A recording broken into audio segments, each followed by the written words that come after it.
Hey there, it's Dusty Thunder with another AITA story for you. This one is actually a follower submission, and it is titled, Am I the Asconaut for Not Attending My Sister's Wedding? My half-sister, who was a bridesmaid of my wedding, mutually agreed on me not being a bridesmaid. However, agreed on my 1-year-old son and I being the ring bearers and would make us a little proposal gift. This conversation happened months ago, and we've seen her about 4 times since. Within this time, no mention of it has been made. I didn't want to be a bother, so a month or so before the wedding, I made a comment in our group chat that I was sure if I'd take my son, considering it's no children, hoping she'd bring up the ring bearer and didn't. Weeks before the wedding, not knowing what to expect when I'd arrive, I had my mom reach out to her and ask who the ring bearer was. She said our 13-year-old brother. Her reasoning? I texted that I wasn't taking him, meaning wasn't taking the 1-year-old son. Then OP decided not to go. Am I the Asconaut for not attending? Okay, so we're going to get the story straight here. So there was an agreement on not being a bridesmaid, but instead being a ring bearer with the 1-year-old child. Nothing was ever said or done about it. And then as it started getting closer, OP drops a hint. The hint was used as an excuse. Either it missed and it was interpreted by the half-sister as I'm not coming or I'm not bringing the child. So it would be weird to just have the adult woman be the ring bearer, maybe. I don't know. Or she just used that as an excuse because she had changed her mind or had other plans or whatever. So the question is, am I the Asconaut for not attending because of that? She's got a lot of shit going on and probably doesn't have time to think about the deep-rooted feelings about every single person that is involved in any way, shape, or form. I think this is what this is.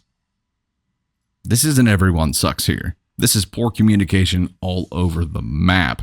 Everybody could have done something differently. There was confusion. There was a lack of communication. OP, in this instance, when you were trying to drop a hint, because I get that you weren't trying to be pushy, but what that ended up was muddying the communication even further. And that just got misconstrued or gave your half-sister an opportunity and some ammo to make a change that maybe she was thinking about already. So everybody could have done something different here. I think you're exactly right, particularly with brides during wedding planning and coming up to the wedding. There are so many things going on in their head that you don't have time to beat around the bush. If you got to ask something, ask something. And maybe it comes across as offensive. Maybe somebody gets hurt in that process, but somebody's going to get hurt no matter what here. So it's either get the clarity to find a solution or leave it muddy and someone gets hurt no matter what. Everybody sucks. Everybody sucks.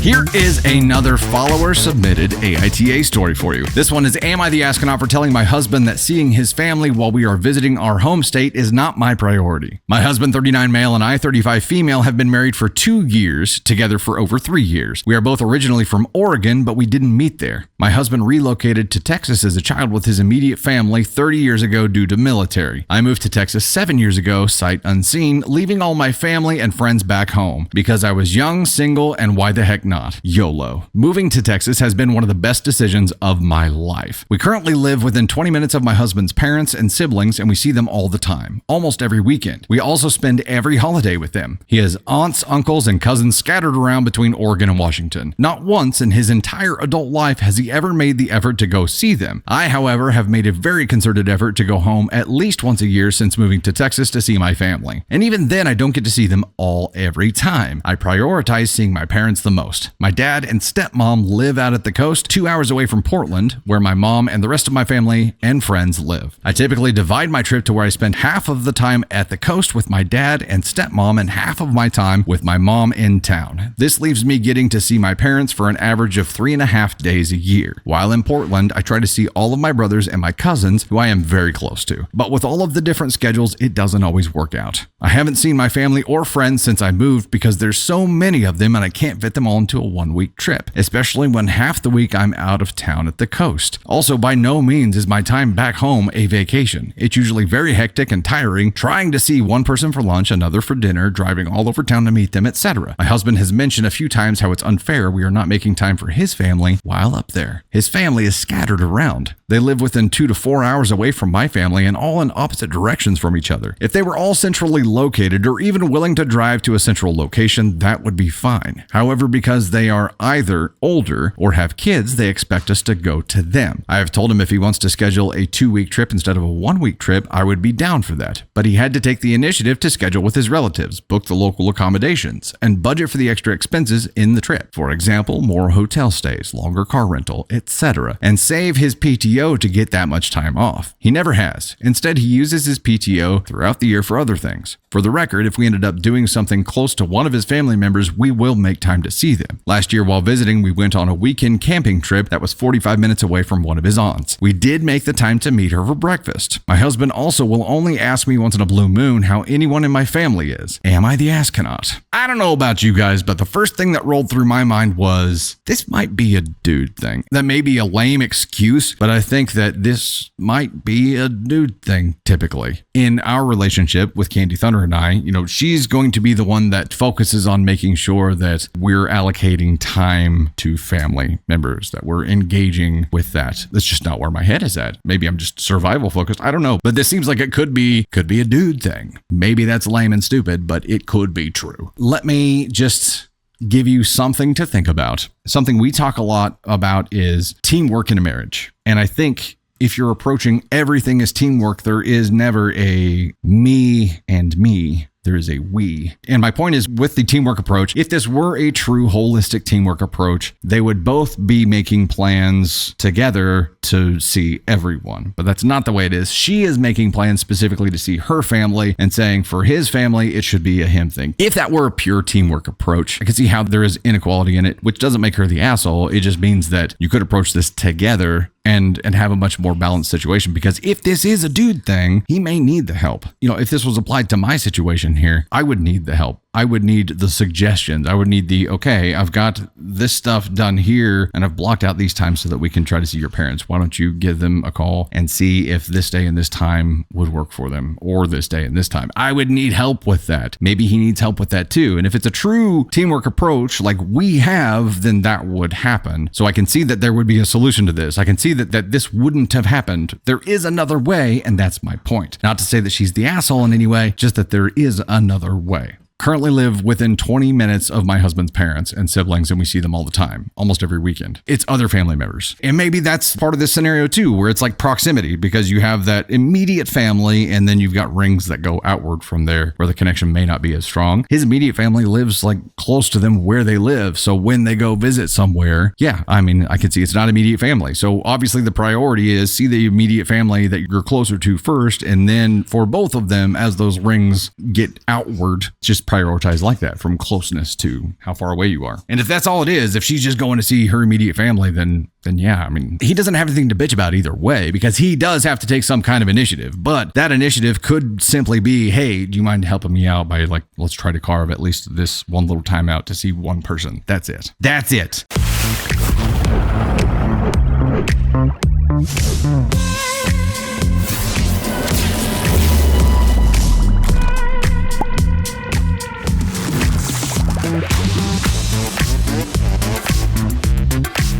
Okay, we have another AITA story for you, and this one is, am I the Asconaut for spraying weed killer in my driveway? Fasten your seatbelts, neighborhood drama incoming. I am a somewhat recently new homeowner. Moved into my home last year. My driveway is gravel, and if you are not familiar with gravel driveways, during the spring and summer months, you have to spray them regularly with weed/grass killer to keep your driveway from becoming an extension of your lawn. I've been doing this about weekly since I moved in, and it has been maintaining my driveway in good condition. I noticed immediately when I moved in that the neighborhood kids will use my driveway as a cut-through to get to their friends' houses. My driveway backs up to another neighbor's backyard on another street and is essentially a shortcut. I want to be clear that I have no issue with the kids doing this, but I was a little bit peeved that the parents didn't even ask me when I moved in as a courtesy. It's clear that they have been doing this for a while with the previous owners, but I still think it would have been respectful for them to make sure it is okay with me to continue. But whatever, no harm, no foul. Until today. I sprayed my driveway as usual early this afternoon. As I was finishing up, the kids cut through. I stopped spraying while they were there, waved hello, and resumed once they had cleared the area. I thought that was the end of it, but I just got off the phone with a very angry mother of one of the kids. She told me I have no right to be spraying my driveway with harsh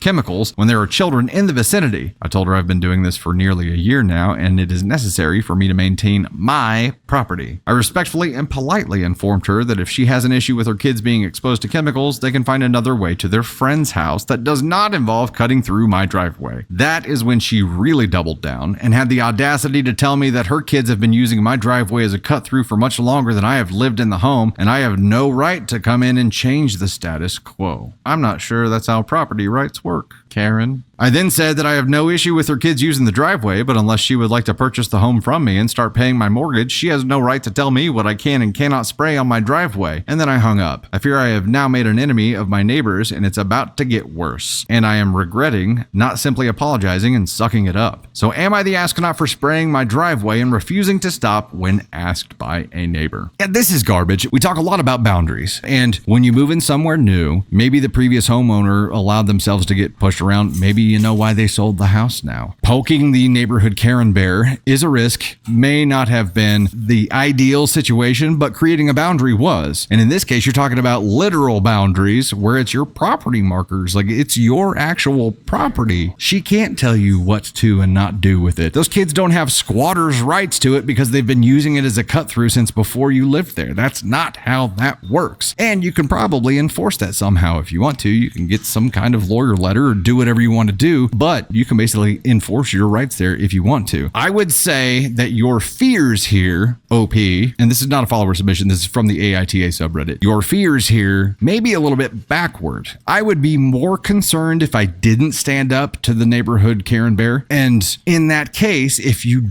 didn't, you'd be just accepting whatever other shit she decided to bring up and throw at you. And I'm guessing that would go on for a very long time and it would be frequent. So I would be more afraid of not speaking up and the shit future that it would bring for you, the amount of dread that it would bring for you. At least at this point, when you go out there and you're watering your lawn or putting the chemicals on your driveway and you see Karen bear walk by, you can be like, hey, yeah, you know not to mess with me. Instead of, oh God, what's she gonna come tell me I have to do differently today? Create those boundaries. Be ready to enforce them. NTA. NTA for paying for property and then asserting your rights to it instead of allowing Karen to claim eminent domain on your driveway for her kids to use as a pass-through, acting like they have some kind of squatter's rights to it. Not the case. You definitely have a Karen situation here who probably has been able to push a lot of people around, and that's it. She's just used to it. And when she comes up against someone who has a backbone, she, bucks against it. It's what happens when an unstoppable force meets an immovable object.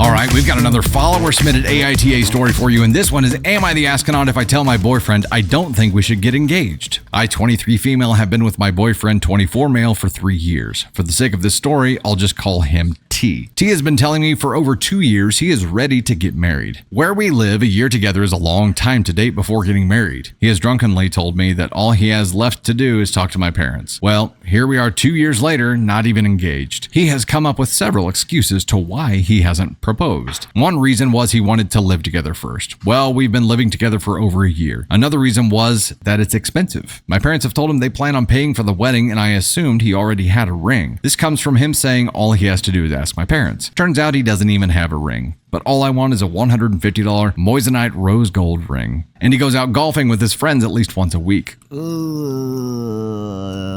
That ain't cheap. I told him if a $150 ring is too expensive for right now, then maybe he should not golf for a month to save up. Now, you may be thinking we don't have a lot of money or we are struggling. No, we both work decent jobs and live in a 3-bed, 2-bath apartment. We aren't rich, but we do pretty decent. One night, I straight up told him his excuses were complete bullshit. I said that I couldn't wait forever on him since he's been saying for 2+ years he is wanting to marry me. I told him that if we were not engaged by the end of the year, I would have to move on with my life. Since then, he has hinted he will propose by the end of summer. Now, here comes the issue where I don't think we are ready to get married. Lately, he has been over-prioritizing his friends. He games with them, golfs with them, will take their calls even if we are mid-conversation, and he even quit his job for a lower-paying job to be able to work with them.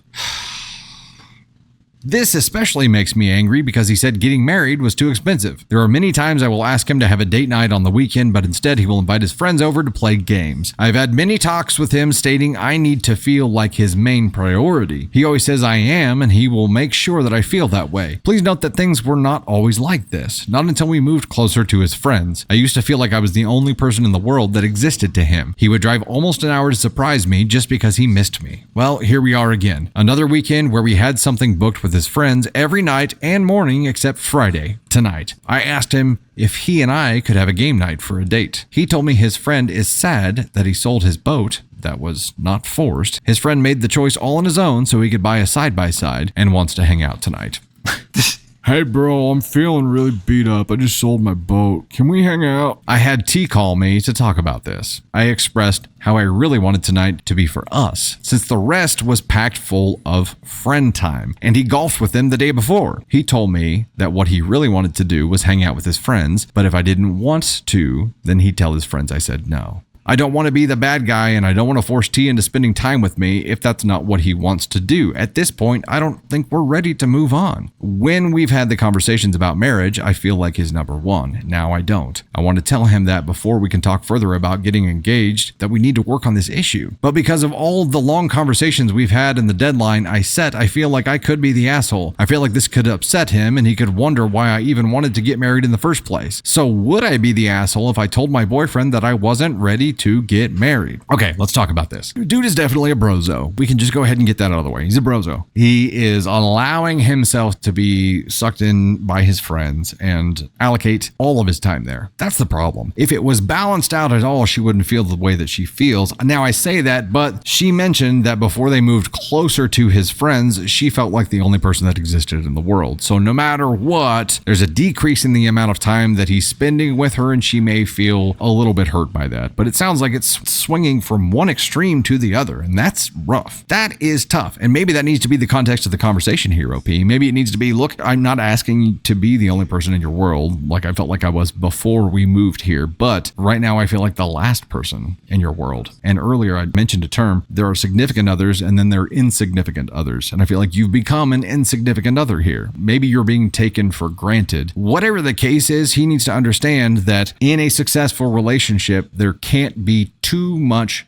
me time and not enough we time. There will be problems if you don't provide a balance between me time and we time. That's just how it goes. He's got to learn how to find that balance, and you can accelerate that by giving him information. One of the things that Candy Thunder has done for me that I'm super grateful for is giving me feedback on that. It's really easy to get into a rhythm of, oh yeah, we golf every Thursday, we game every Friday night, we do this night of the week, we do this night of the week. It's really easy to get sucked into that, but pretty quickly you find yourself in a position where one person in this relationship is feeling neglected and feeling like they don't matter, and their cup is empty. While what he's doing may fill up his cup, it's not for the relationship, but you've got to communicate that to him for him to understand. And it sounds like you've asked him to, and he says he will, and then just doesn't do it. So maybe he's just a brozo and that's the end of it. But first step would be communicate it. Say, look, I'm not bitching at you, but this is what's happening, and this is how this is making me feel, and this is what's going to happen if this continues. So I think we can fix it by doing this. Are you willing to do that? Make it turnkey. You can make it that easy because you know what needs to happen here. So just lay it all out there and be like, can you do this? If not, we're headed toward disaster. You're definitely not ready. I know that. You're not in a good place, and not being in a good place is not the right time to get engaged. It's not the time to get married. It's not going to fix anything. It's just going to solidify things. So the second step there, if communicating this doesn't end up working out, then you have to accept that you are nowhere on the priority list, and you have to have enough self-respect to move on and to thank him for the good times, but you value yourself more than he values you, and that just doesn't work in a relationship. Not a healthy one anyway. If you're okay being miserable for the rest of your life, yeah, go ahead and get married. Just the way it is now. But this is your future. Pretty heavy stuff. So if there's something that's a problem right now that you know makes you feel a way that makes you not want to get married, probably better solve that problem first. Your question here is, am I the asshole if I tell my boyfriend that I don't think we should get engaged? Hell no. You need to tell him.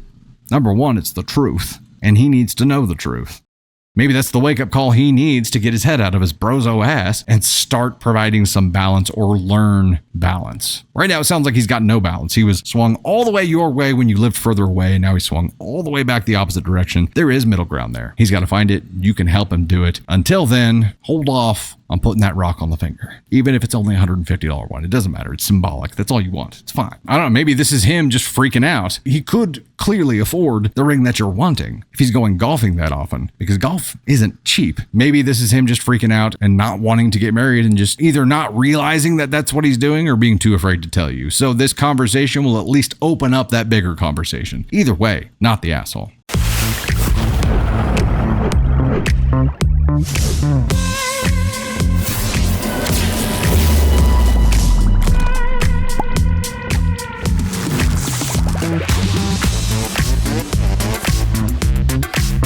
We have an AITA story from the AITA subreddit. This one is, am I the Asconaut for freaking out on my fiancé after he showed up to our wedding in khaki pants and an Xbox shirt? Uh-oh. This seems like a failure to launch kind of moment. I, 27 female, and my fiancé James, 28 male, had been dating for 5 years, engaged for 1. Our friends always said we had the perfect relationship. We often had date nights, we were healthy communicators, we mostly never fought, and our bedroom life was great. The only thing that we have ever really fought about is his best friend. His best friend Lucas, 27 male, isn't very responsible. He bounces from job to job and lives in an apartment that his mom pays for. I've never mentioned anything because I don't want to be rude. We usually fight because he comes home drunk late in the morning, but it gets quickly resolved.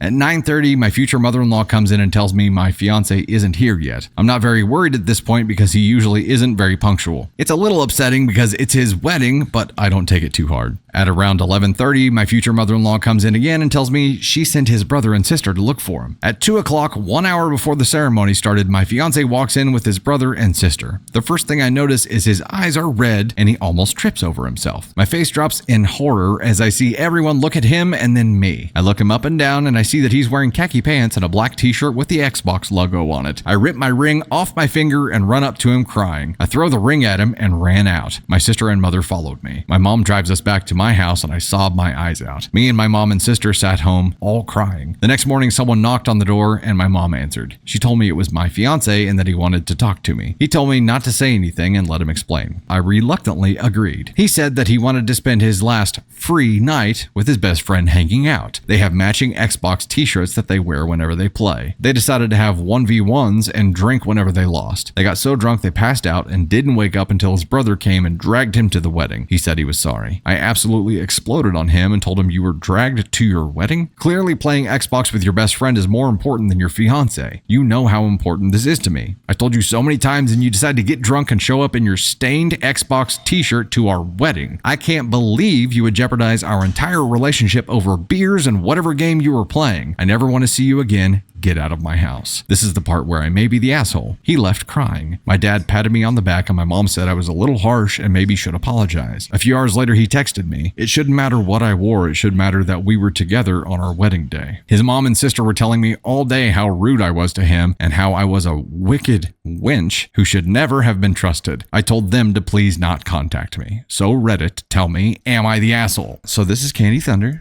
Hi, guys. What do you think about this story? I think that this is not the first time that this has happened to her, that he chose video games and friends over their family that they're trying to build. Do you think if she chose to stay with him and go ahead and get married and forgive him, this would just keep happening? Yes, and when they have kids, he's never going to show up. He's never going to be accountable. He's never going to be reliable. I feel like there's so much left out because why is the mom and sister-in-law calling her a wicked wench for being pissed that he showed up dragged to his wedding? Yeah. Also, his little bullshit baby statement about shouldn't matter what I wore. No, dude, it effing matters because it's your damn wedding. Your attire is pretty important. It's not even the attire, it's the effort that you put forth in order to be there and wear what you're supposed to wear and show up and be there for the person that you're marrying, because that's the day you start your lives together. Right. And he tried to make it about the clothes. It's It's like, not it shouldn't matter what I wore. It just matter that we're together on our wedding. Dude, you weren't together. You were drunk, passed out somewhere from a game night for your last free night. And that's the biggest red flag that I see, is viewing this as entering a prison sentence. Yep. Kind of says all you need to know about how he views this marriage. And maybe he was talked into going through with it by his mom or whatever, trying to get him to grow up. I don't know. But what you got was a preview of the rest of your life. And There has to be enough pain to create change. And hopefully this is enough pain for him to change so that his future wife someday, if he's ever so lucky to find someone who will put up with his bullshit to get him to a mature point, maybe he can change his outlook on relationships and get to a point where this kind of shit doesn't happen. Sorry, I just took off there. Other thoughts on this? I agree. So I talked about how you have been really helpful for me whenever I start getting into the habit of choosing me time too often. I'm a PC gamer. I like to game and squad up with your brother and some of his friends sometimes, and we'll game together. And if the balance of choosing me time too often gets to a point where it's doing harm to the relationship, somebody's got to speak up. And you spoke up to tell me that you weren't mad, but you felt like I had been choosing this rather than us time too often. And you gave me the opportunity to fix it. And that is a huge deal. And I fixed it. I agree with that. If you don't speak up and say something and give somebody the opportunity to fix something that's wrong, they may not know because not everybody thinks the same way. So they're not going to know that you have a problem because that's your problem and you want to give someone the opportunity to fix that problem. Am I the asshole for freaking out on my fiance after he showed up to our wedding? No, you're not the asshole. I mean, it's NTA. You don't show up to your wedding and act like you don't care about the wedding. That says you don't want to be at the wedding. You don't want to be a part of the wedding. So don't get married. Yeah. Continue to game and sleep in till 2:00 in the afternoon. Single life for you, bro. At least for a little while longer. Maybe you'll be ready to give it up at some point. That's rough. And it would lead to a troublesome marriage. That's for damn sure. And I support people who game. Dustin uses it to blow off steam and unless it's Call of Duty, reality. And then I just get more pissed off. You can use it for different things. If I'm trying to just chill out and reset before I start working, or sometimes I'll use it as a reward for myself and be like, okay, if I can get all this shit done, then I can game for 30 minutes. And I'll allow myself that thing so that I don't do it instead. If I had shown up on our wedding day looking hungover, wearing clearly not what I was supposed to be wearing, it would have been an issue. And it would have been more than anything, a sign. It would have been a sign about, how seriously I'm taking this commitment. And that is the biggest problem. Diablo 4, I hear, is great. Candy Thunder's brother Ryan has been raving about it. I'm in this thing where I have to beat 100% of Hogwarts Legacy before I can allow myself to get into another game. But I will jump into Call of Duty and do multiplayer a little bit here and there because it's quick. You can do a quick game in Call of Duty multiplayer. It's a little bit tougher to do a 15-minute session on Hogwarts Legacy.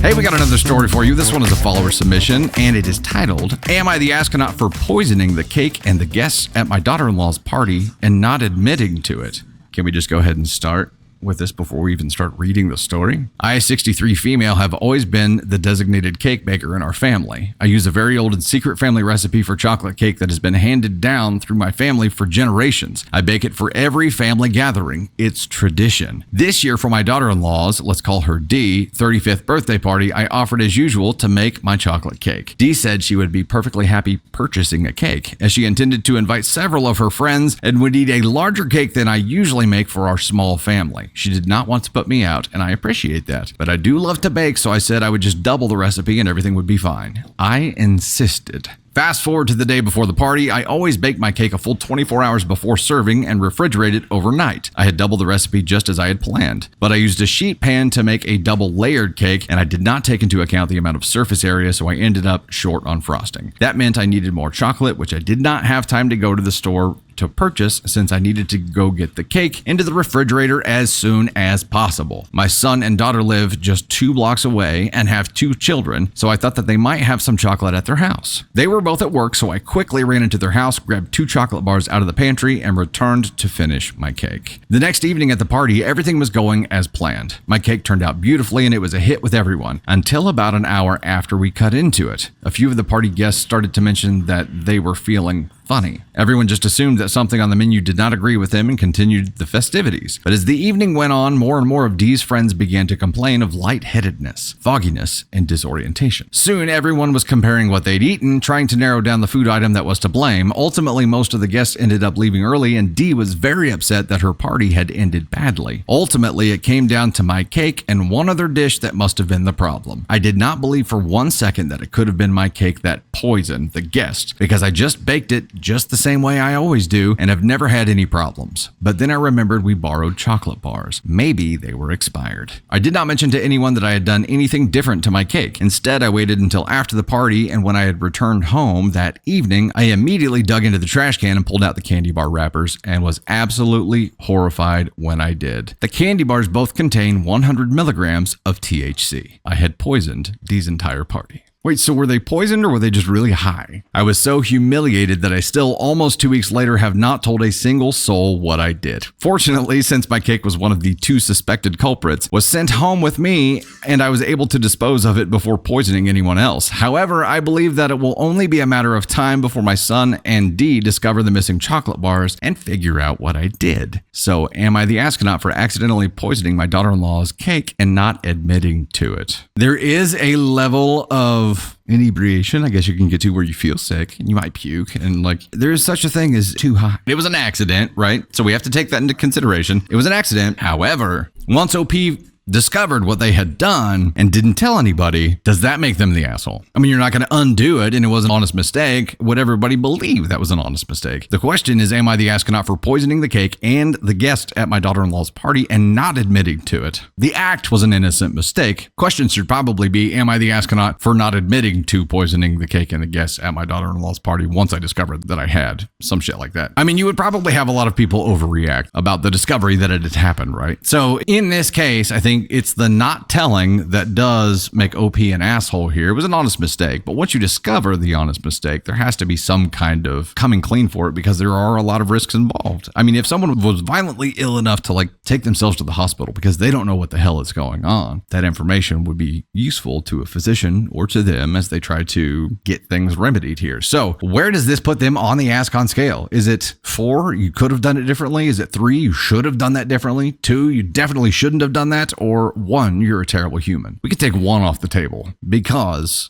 well, shit, can we? It was an honest mistake, but that's not what we're talking about. We're talking about not telling people once they figured it out. And again, I don't think it's an evil, nefarious, malicious thing because it wasn't intentional. I don't think it gets to 1 territory. I really don't. It's a definitely shouldn't have done that, though. You definitely should have told them once you figured out what it was, and, come what may. It's the truth, at least, and then people who need to know. And if you're telling them that it was a mistake, then you can't do anything to change that. You can own up to it. At this party, everybody's violently ill, right? Everybody's violently ill, except for OP. Which means what? OP's got a tolerance, which means that OP didn't notice the difference because they're like, what? I do this every night. No change for me. Why do you think I'm so good at making chocolate cakes? Okay, we'll make it official. NTA for the incident for not telling everybody. Ascon 2. Also, if you could save a slice of that cake, we'd greatly appreciate it.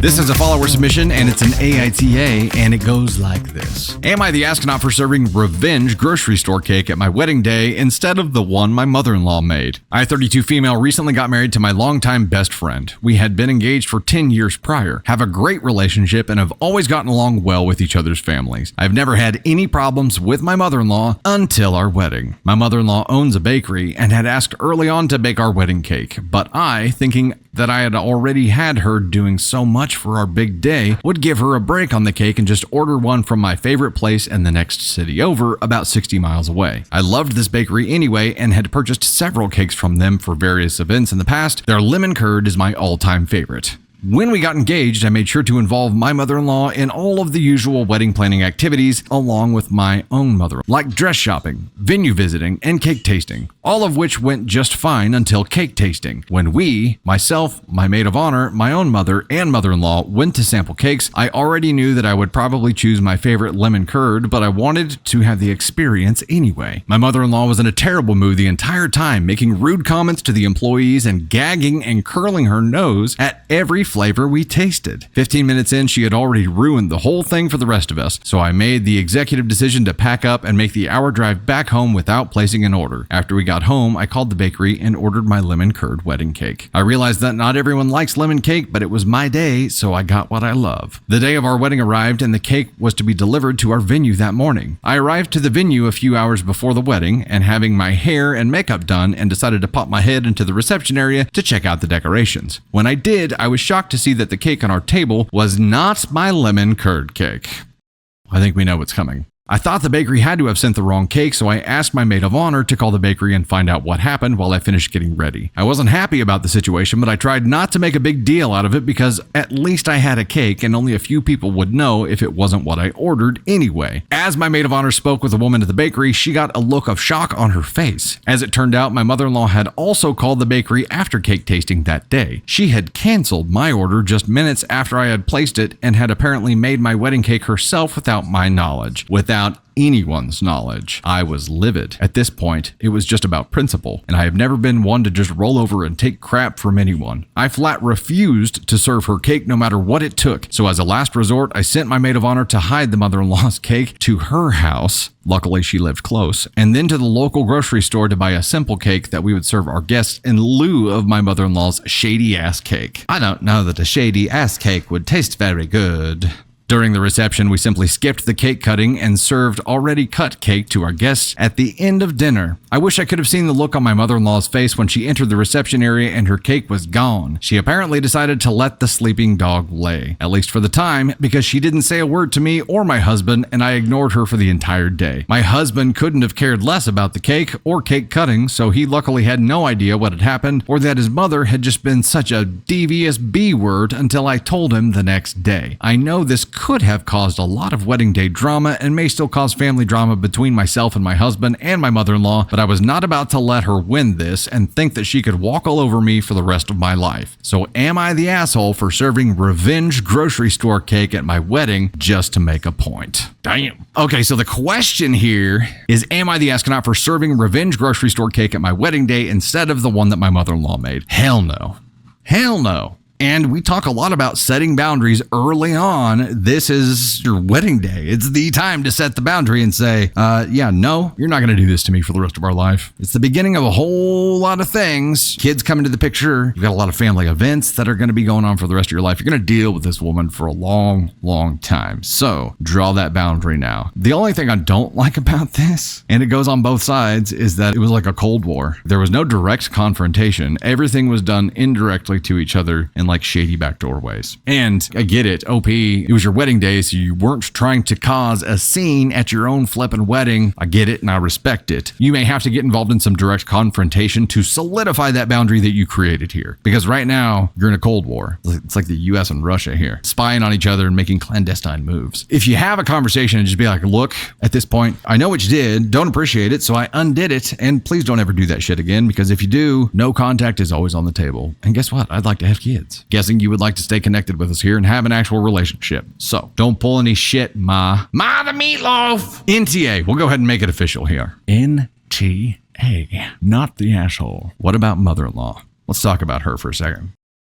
She, been a while now, but we had another story a while back where it was the dress that the mom or mother-in-law did this to, called the freaking dress shop. Now, here's the cool part, because it was a dress shop, they take it a hell of a lot more seriously. And they were like, yeah, this sounds sus. So they called bride-to-be and they were like, hey, somebody just tried to change this. It would be really cool if the cake shop did that, but, what are you going to do? A cake shop is a lot less on lockdown than the wedding dress shop, and they've probably seen a lot less bullshit. Well, hell, I don't know. Maybe. Mother-in-law, terrible human thing to do to your soon-to-be daughter-in-law here on her wedding day. Not to even talk about it, just to be like, I vetoed you for your own wedding. Just get used to it. Nah. Nay, I say. Send her to Ascon 1. She can RSVP with her plus Ascon 1.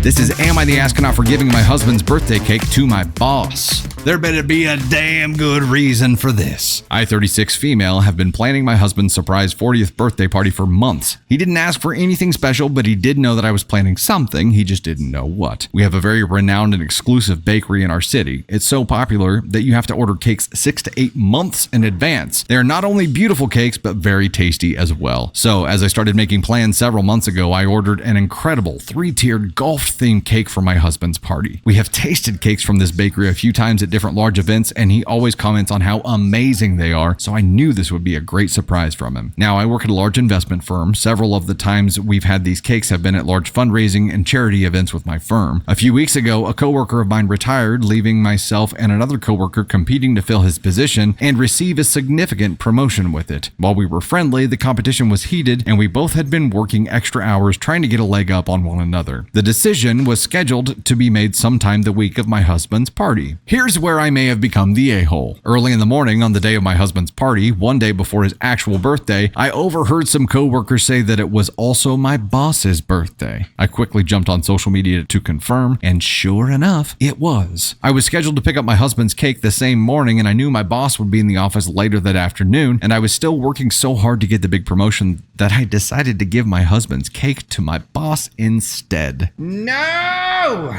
For hubby here, it's good to know that you are not the significant other, you are the insignificant other. I picked up the cake from the bakery later that morning and left it on my boss's desk with a big handwritten note saying who it was from. It was an amazing cake, even better than what I had imagined. My boss loved it and was very impressed that I had taken the time months ago to find out when his birthday was and order a cake for him. I purchased another cake from another local bakery for my husband's party that evening, which was delicious, and he was none the wiser. His party went off without a hitch, and no one ever knew that I had given his cake to my boss. Later that week, I found out that I did get the promotion. My husband still doesn't know about his intended cake and maybe never will, but I can't help feel a little bit bad about what I did. So I gotta know, am I the asshole?